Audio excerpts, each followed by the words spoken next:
Hello, Israel. It's me, Seven Heaven, coming to you once again with another video. Okay, I want to say I have no rights to the video or music, strictly for educational purposes only. Let's get into these disasters and catastrophes that's going on in the world. Let's get into it, Israel.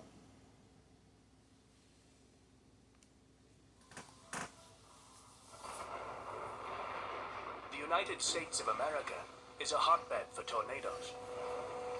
More strike here than any other country on Earth. But the spring of 2011 brought devastation to numerous states in the biggest and most destructive outbreak in U.S. history. In an extraordinary 4-day stretch in April, 360 tornadoes ripped through multiple states, killing hundreds and racking up a $12 billion bill.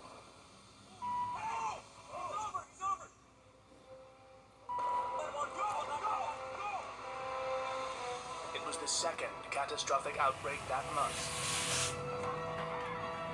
The first began as a strong low-pressure system traveled across the central plains of the U.S., pulling up warm, moist air from the Gulf of Mexico. As it interacted with a mass of cool, dry air blowing through from Canada, a line of supercell thunderstorms began to form, setting the scene for explosive, severe weather. A supercell thunderstorm is a very strong and persistent thunderstorm that can last for hours. The key ingredient is that they are rotating and tilted. These tilted, rotating thunderstorms we see in the high plains in Tornado Alley can last for hours and hours and sometimes produce multiple and violent tornadoes. You need the air to be very unstable, and that means the air wants to rise violently. There's air that's very low density at the surface, and there's air that's very high density above. The atmosphere wants to flip, wants to go up violently and change.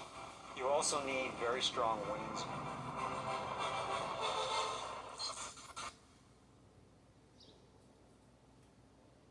If cool, descending dry air passes over rising, warm, moist air, it's the perfect setup for a flip. This happens in a normal thunderstorm, which can quickly kill itself off.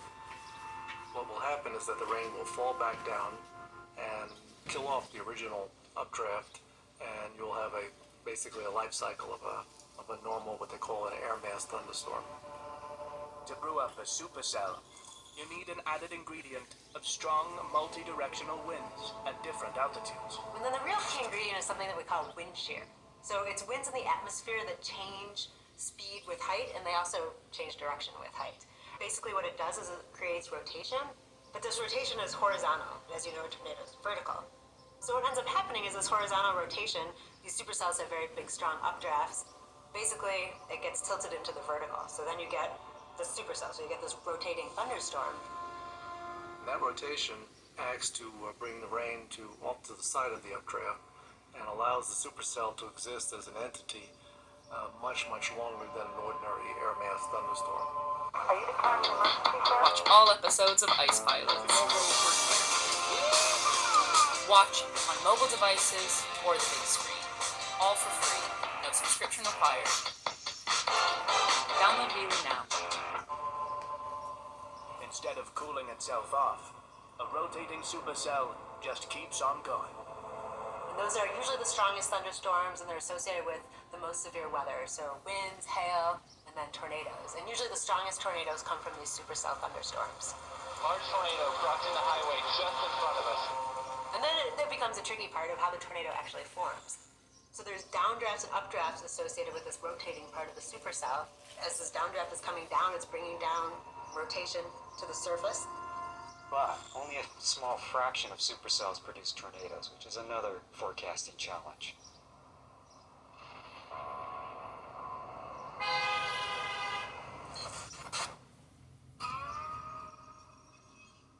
On the 14th of April, the old river town of Poplar Bluff in Missouri copped a severe hailstorm. It followed a 4-day deluge that drenched the region with 15 inches of rain and broke the banks of the Black River. And then came the tornadoes, one after another. These these outbreaks tend to be a number of supercells that are spawning one after another tornado. That's why they're so destructive, because it's not like one and done. The tornado may dissipate, but then it's usually followed by another tornado. Over the next 3 days, more than 150 tornadoes rampaged from Oklahoma to the Carolinas in an extraordinary severe weather blitz that killed at least 38 people, becoming the most active outbreak on record. In North Carolina, 30 tornadoes caused 22 fatalities, a state record.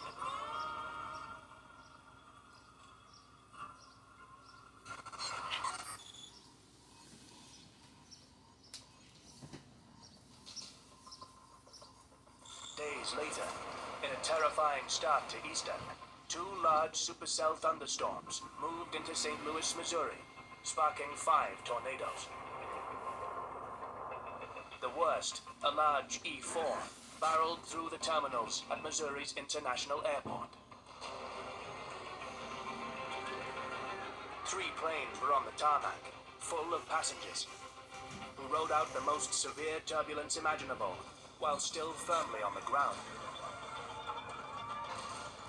Outside the terminal, the extreme wind tossed vehicles about, including one van that was nearly pushed off the edge of an upper-level car park. A large section of the roof was torn off. Many of the glass doors and panes shattered. While many travel plans were shredded by the event, the biggest miracle of the Good Friday tornado was that no one was seriously hurt.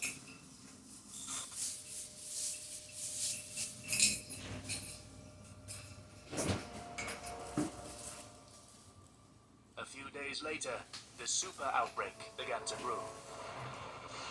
A gigantic, long wave trough came in from the west, sending alarm bells ringing throughout the Central Plains. Weather forecasts look set for hell to unleash across multiple states. The Storm Prediction Center issued a particularly dangerous situation tornado watch for Arkansas, Missouri, Texas, Oklahoma, and Louisiana, part of the famed Tornado Alley. The United States is really a great place for tornadoes because a lot of the key ingredients come together.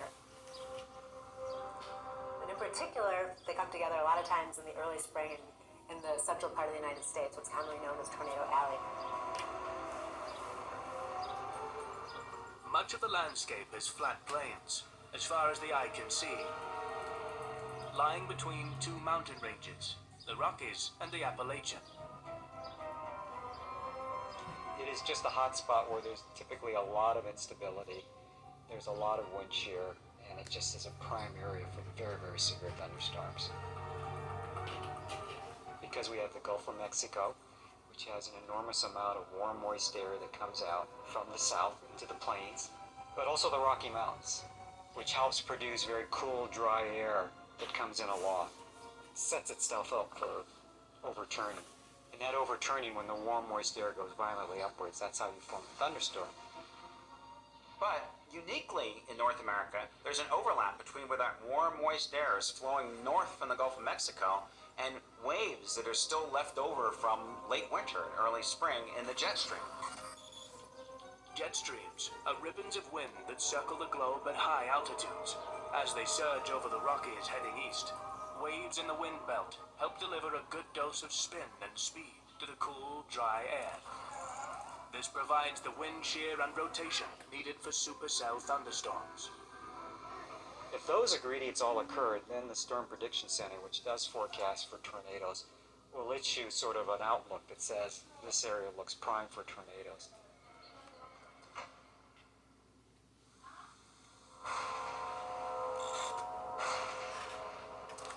On the evening of the 25th, the first tornado to cause multiple deaths hit Valonia in Faulkner County, Arkansas.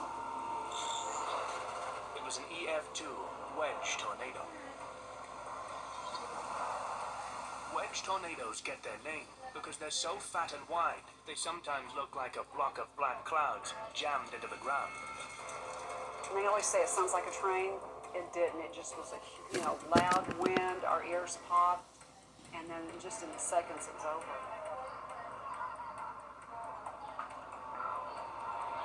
Bologna is little more than a street in the center of farmland. The storm churned through the center of it, flattening mobile homes, flipping trailers and downing trees. We need boots on the ground. We need people here with hands-on, moving stuff, piling stuff. 4 people were killed. A toll which could have been much worse had the town not received a 30-minute warning. I think we're pretty good at trying to forecast supercells or tornadic thunderstorms. The difficulty is if that thunderstorm will produce a tornado and when will it produce a tornado. If you ask me what's that fraction, about 20 to 25% of all rotating thunderstorms produce tornadoes. There is no long-range forecasting of tornadoes, only the conditions that make them likely to happen. The average lead time during the April outbreaks was about 25 minutes. Discover the Ozempic Zone. Ask your healthcare provider about Ozempic. But then we have what we call the Storm Prediction Center. The SPC is looking at the weather everywhere. Basically, really only looking at the severe weather threat. So we're taking observations all the time in our atmosphere, and these are being fed into computer models. So we're watching these systems come across, looking for key ingredients that make up supercells. Because supercells are what's going to make the strongest tornadoes. Aspects of tornado formation remain a mystery, and the science of forecasting is relatively young. But a tornado can form and dissipate within seconds, within minutes, and that's just a very difficult forecasting challenge. Because they are so short-lived and unpredictable, getting clear images has historically been part of the problem.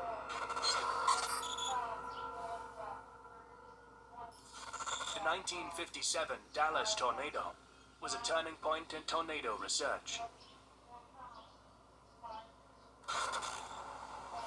As it churned a deadly 25-kilometer path through a metropolitan area, it was clearly visible for around 40 minutes.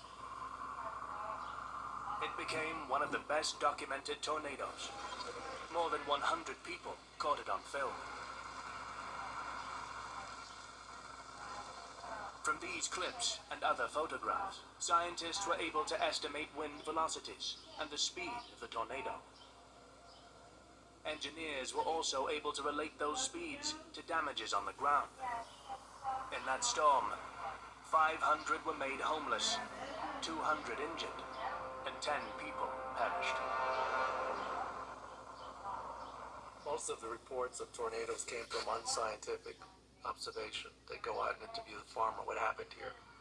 And the farmer would say something like, well, we lost the roof in this house, and for some reason here my chicken was completely plucked after the tornado went through. And then have to figure out, well, you know, what is the wind that it would take to pluck a chicken? Those kind of things, right? By the early 60s, the interstate highway system had been completed in the U.S., and so it became possible to navigate your way to a thunderstorm and start making scientific observations. One of the researchers there, a guy named Neil Ward, was the first person to get the idea to get in his car and chase after a thunderstorm. And what he found is that there is a very characteristic set of events in these thunderstorms that precede the tornado formation. For example, they find that there is a cloud base, and before the tornado forms, there's a lowering of the cloud base called a wall cloud. Then there's a rain shaft. Well, Israel, we know that since the weather was bad back then, it's twice as worse now. Now that we're at the end and we all getting ready to exit out, Israel. The time is up, it's over. And the weather is only going to intensify. It's going to get real bad soon. That's just a taste of what's to come. It is basically on the backside of the wall cloud. So there were just a number of scientific observations. The study of tornadoes took a huge leap in the 70s when a team of scientists first managed to intercept a tornado with an experimental Doppler radar.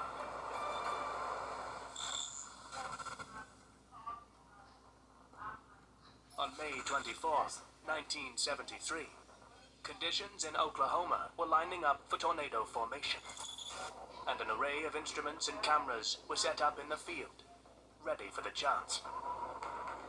There was a severe tornado case that had actually led to the development or formation of the National Severe Storms Lab. They chose a good location. Right on cue, an F4 tornado ripped through the farming town of Union City, and for the first time, scientists were able to capture its entire life cycle with radar, from start to finish.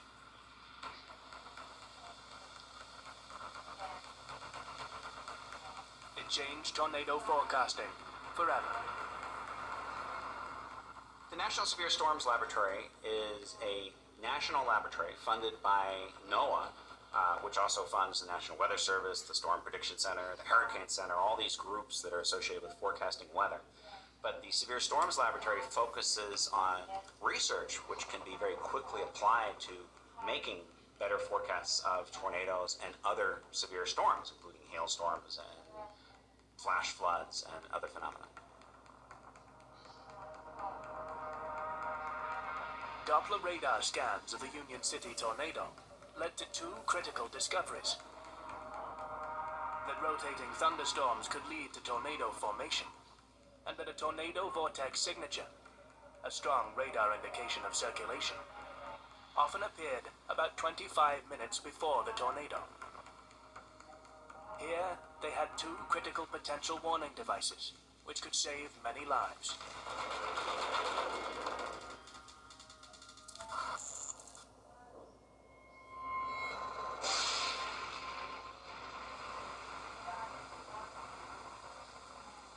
Just 1 year after the Union City tornado, the super outbreak of 1974 occurred.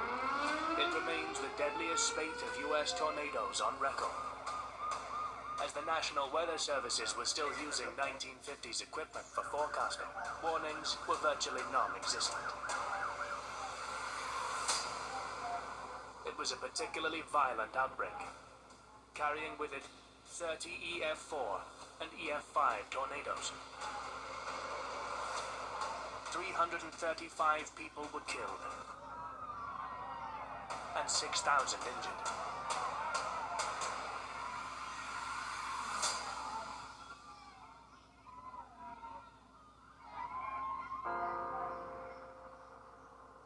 Sounded like a big train whistle, and we were right underneath the front of it. I've never seen anything like it, and I don't want to again. Although a horrendous toll, the 1974 outbreak brought critical changes that saved lives in the future. I don't know. It was just terrible. Most importantly, money for tornado intercept research increased. What can you do? We've lost everything that we had. Secondly, they brought in the Fujita scale as a standard language for scientists to discuss and reference different strength tornadoes.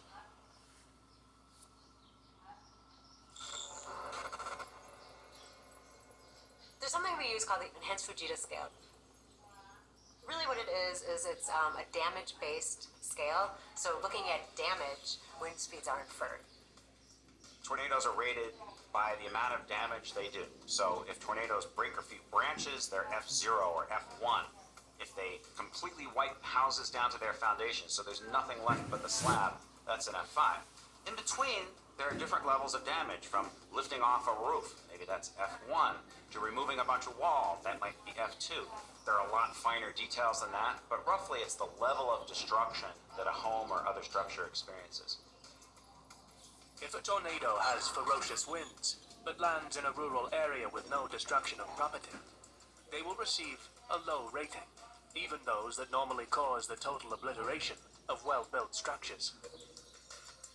So if a strong tornado with 400 km/h winds goes through open wind fields, it's rated F0.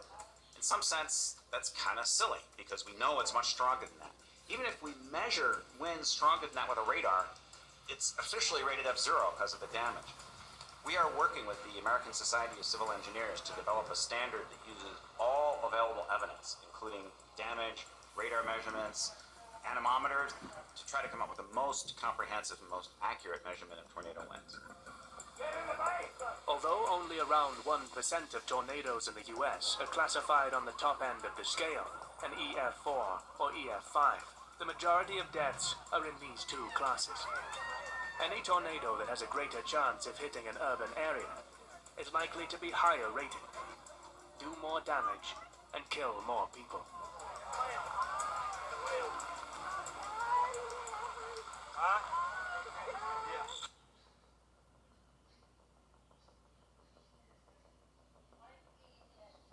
With the advent of the Doppler radar, it's become possible for researchers to measure the extreme speeds of tornado vortexes. Doppler radar uses microwave beams to sweep through storms. These microwaves can be reflected off particles such as rain, hail, and other debris. The radar uses the Doppler effect to work out which direction and how fast these particles are traveling, by how they change the reflected signal. If the object is moving away from the antenna, a lower frequency signal is detected. Higher if the object is moving towards the antenna. A computer translates the information into a visual representation, where different frequencies are viewed as different colors, representing speed and direction.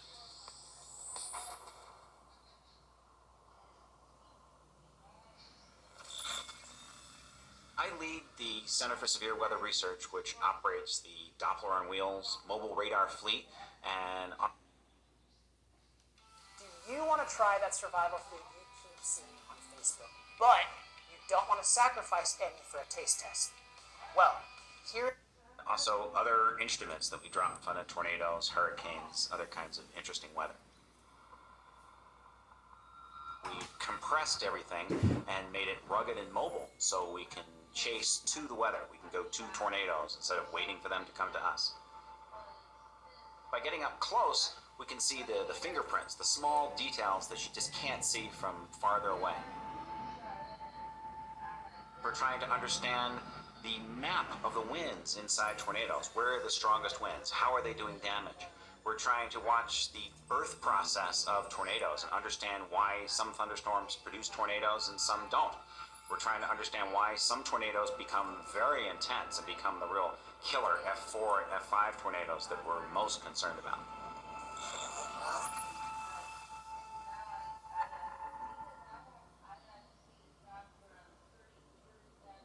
Using radar, wind speeds of incredibly destructive strengths can be measured. We try to get really close, and what we can do is we can map out the 2- and 3-dimensional structure with the radar. And the closer you get, the lower down you can look inside the tornado, and the closer you get to the surface, those are the winds that are actually really impacting buildings and structures and people. Perhaps the strongest winds produced on the face of the Earth is associated with tornadoes. Recent studies using mobile Doppler radars have documented unambiguous winds of around 135 to 140 meters per second, almost 300 miles an hour winds. It's an amazing number. The fascinating thing is the tornado, how can it produce such a strong wind locally compacted at the base of the funnel of a tornado? There's a very good radar network across the U.S. now. You can actually see rotation in the storm, which is also an indicator of tornado genesis. Rotation in a storm can be seen as a characteristic hook. The tornado itself as a coupling of green and red intense bands. Doppler radar can also help forecasters identify tornado signatures, like debris balls, which are areas of high reflectivity, where debris is carried aloft in a tornado. Particularly strong tornadoes can have massive debris balls, like the EF5 Bridge Creek tornado. One of the strongest tornadoes we've ever observed was in central Oklahoma, near Bridge Creek and Moore in 1999. That tornado went directly through a metropolitan area, so it had very high impact, killed almost 40 people, destroyed thousands of homes, just this one tornado. And we measured the strongest winds we've ever seen, or I think anybody has ever seen, over 300 miles an hour, almost 500 kilometers per hour. The damage in that tornado was not just F5, it was very serious F5 level damage. Homes were just wiped and scoured off their foundations. Fields and lawns were scoured with the grass removed. It was a very dramatically strong tornado that caused bad impacts, strong impacts to the areas it hit. I walked into the tree line, caught a movement out the corner of my eye. Under some debris around the base of a tree, I seen what appeared to be a baby.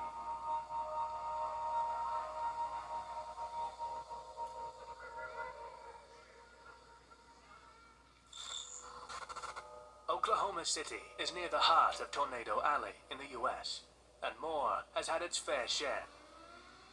Being struck more than 20 times by tornadoes, a number of them particularly violent and destructive. On the afternoon of May 20th, 2013, another long-lived EF5 tornado mowed through the town. Whole neighborhoods looked as though they'd been thrown in a blender. So unrecognizable that street signs had to be urgently printed so that rescuers could map out where they were. In the direct path of the tornado lay 2 elementary schools.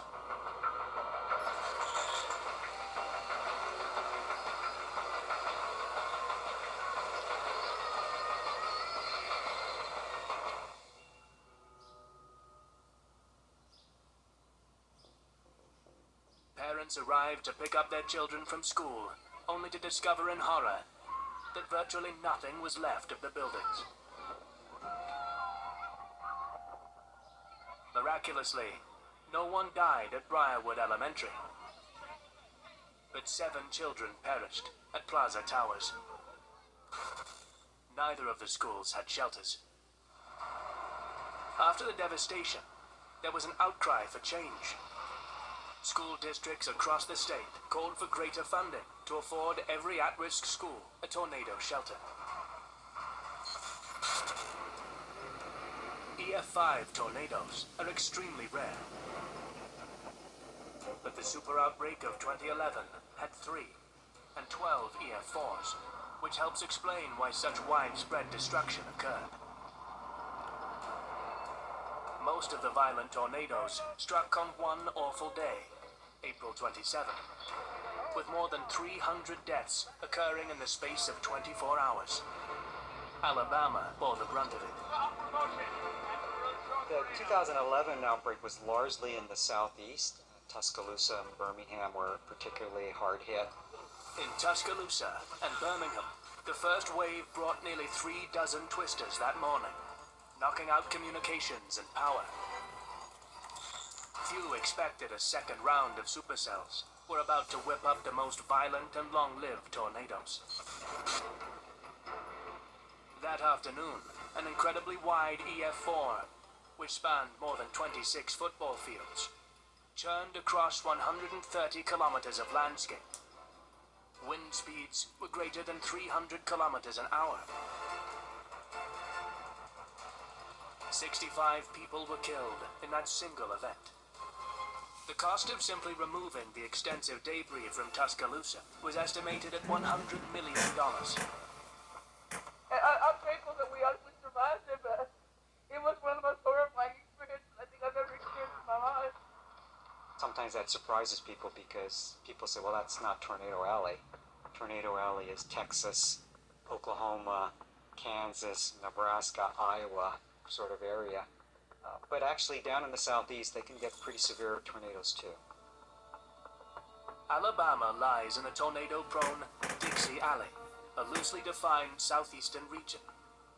Although it gets less tornadoes than the better-known Tornado Alley, generally, they are longer-lived. Dixie Alley is the deadliest region for tornadoes, but this is not based on wind speeds alone. Dixie Alley bucks the seasonal trends for tornadoes. They can even occur in winter. Many also happen at night. This leaves people less ready to respond to a warning, more likely to be taken by surprise. I knew I was in deep trouble when I saw a building coming apart across the highway here. And the next thing I knew, I was rolling. Half of the nation's mobile homes are located in the southeast. I had lived in the trailer east of you. Unfortunately, I was lucky to just twist the top off of mine. According to the Storm Prediction Center, most tornado deaths happen in mobile homes, But unfortunately, my brother wasn't so lucky. The tornadoes hit it and tore it all to pieces. which are far less structurally sound than a well-built house. Dixie Alley also has a different landscape. Much of it is covered in trees, is hilly and humid. Clouds hang lower, and tornadoes can be harder to see.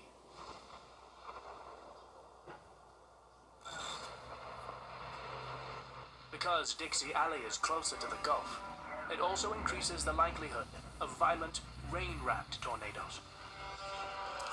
Rain-wrapped tornadoes is literally where there's a curtain of rain that just sort of wraps around the tornado, so it's a good descriptive term. The danger with that is it often hides the tornado visually. So if you're not fortunate enough to have a radar with you, for example, you may not even see the tornado and not realize it's right behind this curtain of rain.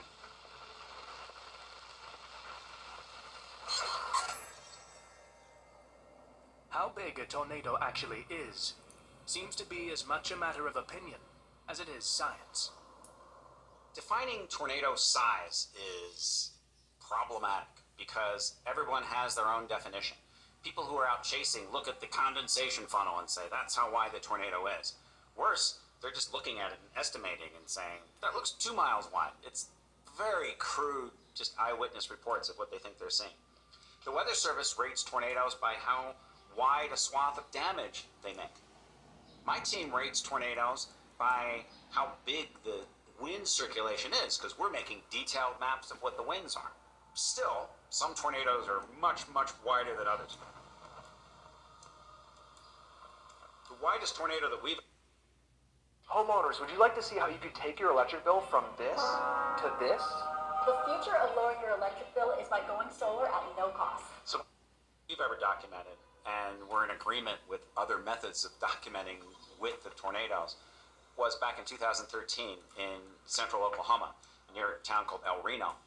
And that tornado had a width of damaging winds that we mapped that at times was 4 or 5 kilometers wide. It was extremely broad. But this was a very complex tornado. It didn't just have a single swirl of wind. Inside that were these other most violent features of the tornado that were spinning around it. Like many multi-vortex tornadoes, the El Reno Twister proved to be highly unpredictable, dangerous, and difficult to navigate. The tornado essentially breaks down into multiple funnels all rotating around a common core. That actually happens fairly commonly with all tornadoes. Perhaps the unique aspect of the El Reno tornado is because the tornado itself was very large. These multiple funnels or suction vortices were also very large. It was one of the largest funnels ever. It was, we believe, an EF5 tornado. It actually was rated EF3. There was some controversy about that. Although El Reno was only initially rated an EF3 because of the damage, individual vortices were some of the strongest ever recorded. The highest measurement of 475 kilometers an hour was the second fastest wind speed measured, just below the Bridge Creek tornado. The Twister killed 20 people, including a team of researchers attempting to document the tornado.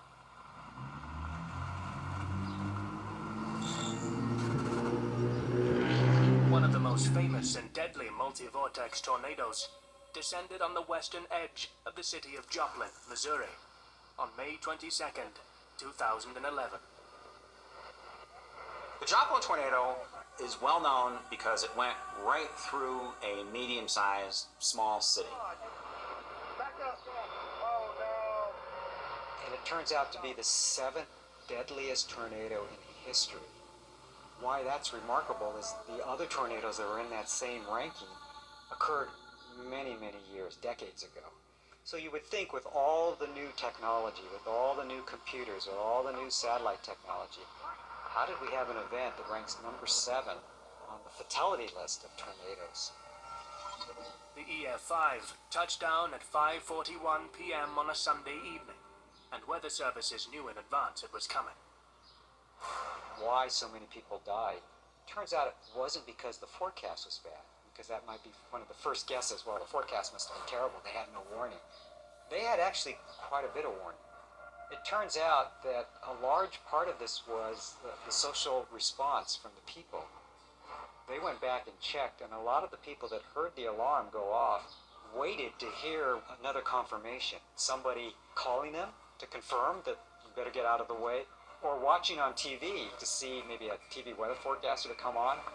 That delay of waiting for a second confirmation was not good. People needed to move, and they needed to move very quickly. Joplin residents had almost half an hour to take shelter, but many didn't heed the warnings because they'd become desensitized to sirens.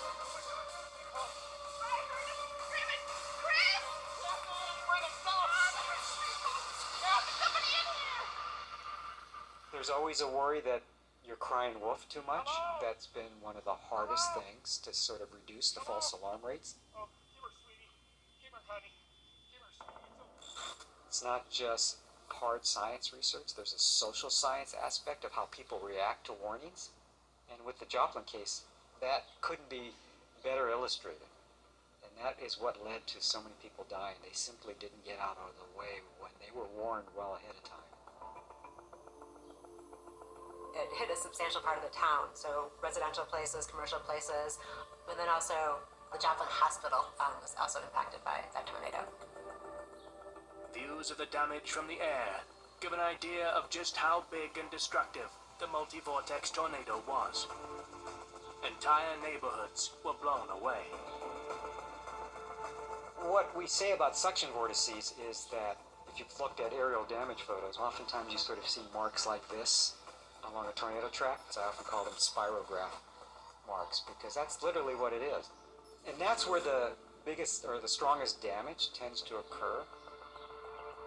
In 40 terrifying minutes, it devoured more than 7,000 homes, nearly 500 businesses, and claimed 161 lives.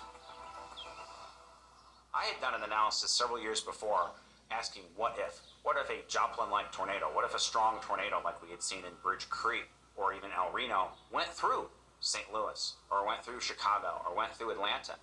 And the what if consequences were huge. You could damage 50, 100,000 different homes. Potentially you could kill 1,000 people if you went through the suburbs of one of these large cities. That was very hypothetical until we had seen Joplin. If the Joplin tornado had occurred just 50 miles from where it went through Joplin, if it had gone through suburban St. Louis, you could have had outcomes much worse than that. And that was very sobering for those of us who were looking at these worst case kind of what if scenarios.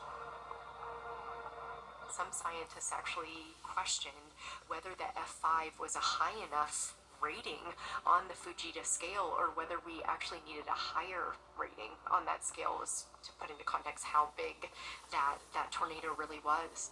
And the Joplin tornado was especially devastating in that it destroyed approximately 1/3 of the physical landscape. Joplin is characterized as a near-miss event because it actually occurred on a Sunday. Had the Joplin tornado occurred on a school day, school administrators there after that terrible storm acknowledged that many school children likely would have perished in the Joplin schools that were so badly devastated in that tornado event. The giant tornado caused damage to around 3/4 of Joplin's buildings. The following day, Missouri Task Force 1 was sent in to start clearing up the damage and searching for missing persons. I hope you do find somebody. Find information. Write it in a marker on their head. If they do not have a head or a proper place to write it on their torso. I don't want to see any information on their limbs. Okay. Don't worry about desecrating somebody's loved one. You're not. You're giving us information so we can get the loved one to them. They'll clean them up before they see them. Okay? Dog teams scoured piles of rubble to try to establish where people lay buried. Everything's gone. Nothing's ever gonna be the same again. Nothing's ever gonna be the same again. Even Even as scores of volunteers arrived to help clean up the disaster, the city remained in a state of high alert as storms gathered on the horizon once more and began to pummel the city.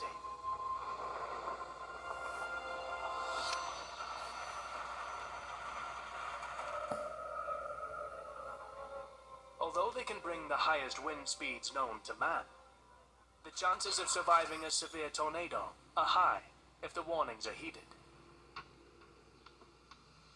When there is a warning, that means a tornado either is coming towards their area or might come towards their area very soon. And they should take action. They should take reasonable action to either get to an interior room of their house, or if there's a community shelter, if they're living in manufactured homes, get to one of those community shelters that's stronger. They should, as much as possible, really try to stay calm and organized. It's when people panic, people start to make poor decisions. They either try to run away or they don't pay attention and they watch it. They get mesmerized and stare at it. Or they go into a ditch where it might flood.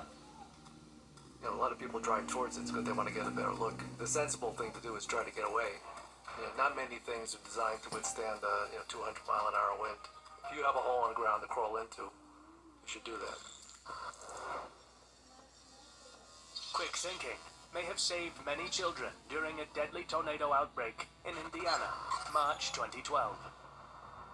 At least 10 tornadoes touched down in Indiana. One of them, a direct hit on Henryville High. Luckily, the school had evacuated its pupils before disaster struck, but some were still on the way home in the school bus.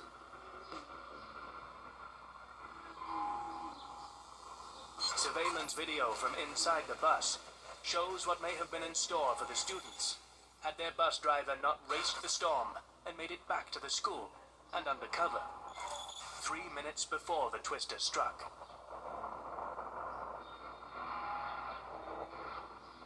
The empty bus was...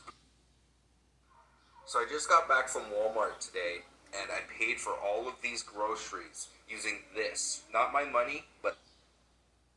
blown into a building, but no one was harmed.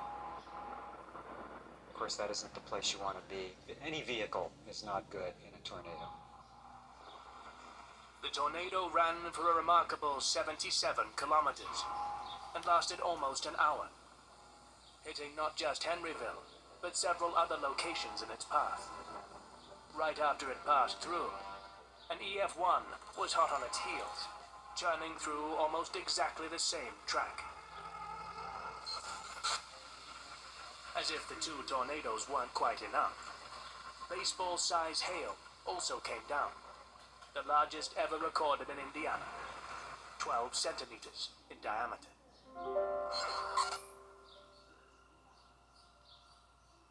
One of the most tragic stories to emerge from the disaster was the near-miracle survival of little Angel Babcock. The toddler was found barely alive in a field after the tornadoes had swept through.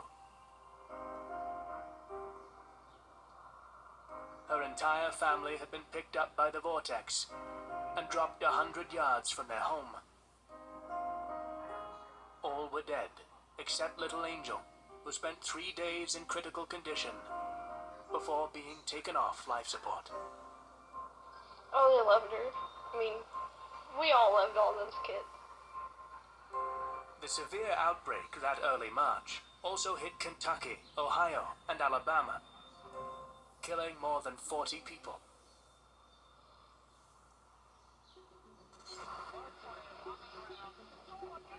Each year, seasonal outbreaks across the U.S. bring their own set of tragedies, but even forecasters were shocked by how severe April 2011 became. The total number of tornadoes spawned that month, more than 750, represented nearly a 5-fold increase on the norm.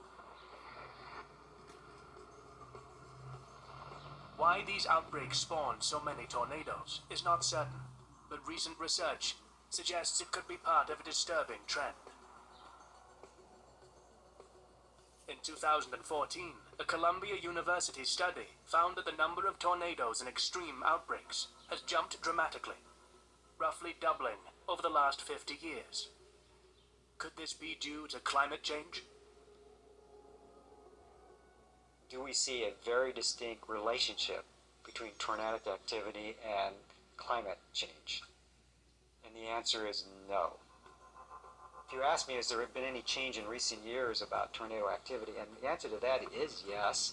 There seems to be more tornadoes than outbreaks. The number of tornadoes in an outbreak have gotten more extreme, but no one has been able to link that to climate change. As the world warms, the oceans are also warming, which adds to the amount of moisture and energy powering storms. Tornadoes are much trickier to deal with. Tornadoes come from supercell storms. The climate change element is adding a little bit of extra instability. It's making the potential for a supercell thunderstorm to be a little bit greater. Whether the wind shear occurs or not is a bit of a crapshoot. I don't think that has much to do with climate change one way or the other. But when the tornado outbreaks have occurred, they tend to be a bit bigger and more damaging in recent years. While the Columbia team found no evidence of increasing instability over the US, they did find a substantial increase in storm relative helicity, the potential for rotational storms to occur due to wind conditions. Current models don't suggest this will increase in a warming climate, so the cause remains a mystery. While tornadoes are the main subject of much passionate and focused research, many aspects of their genesis remain unknown. What I find interesting about tornadoes is they're a little difficult to predict, so there's an element of surprise about them, and you don't know sometimes if tornadoes are going to be really strong or really weak. We actually don't know some of the last processes that really make a storm form a tornado. We've made some major progress in understanding tornado structure. We've made progress in understanding some of the important processes involved with tornado genesis, the birth of tornadoes. So we know what days have enough energy for thunderstorms to form. We know which days we're going to get waves in the jet stream. What's not so good are the details. And of course, those details are what matter to people living in the paths of the tornadoes. For those that live in the path of tornadoes, there are many questions that need to be answered to adequately know the difference between a bad storm on the horizon and imminent destruction. The details are when exactly are the tornadoes going to form. Of those 6 different supercells, which 1 or 2 are going to make the tornadoes? Of those 1 or 2 that are going to make the tornadoes, when during their 1 or 2 hour lifespan, and exactly what track will they take? Those are the details we don't know, and those are the details that we're really trying to learn. I'm fascinated by tornadoes because they're so unpredictable, they're so powerful, and they really affect at least a part of the population. The questions burning in the minds of tornado researchers, who often risk their lives to answer them, have already saved countless people. In the last half-century, the improvements to detection and warning systems mean typically many less people die each season, despite an exploding population. Even to those who live in the bullseye of Tornado Alley, cars, guns, and fire remain a much deadlier daily risk than a tornado. You know, the thing why people don't lose too much sleep about it is because the probability of you being hit by this little tiny funnel over this great expanse of territory is small.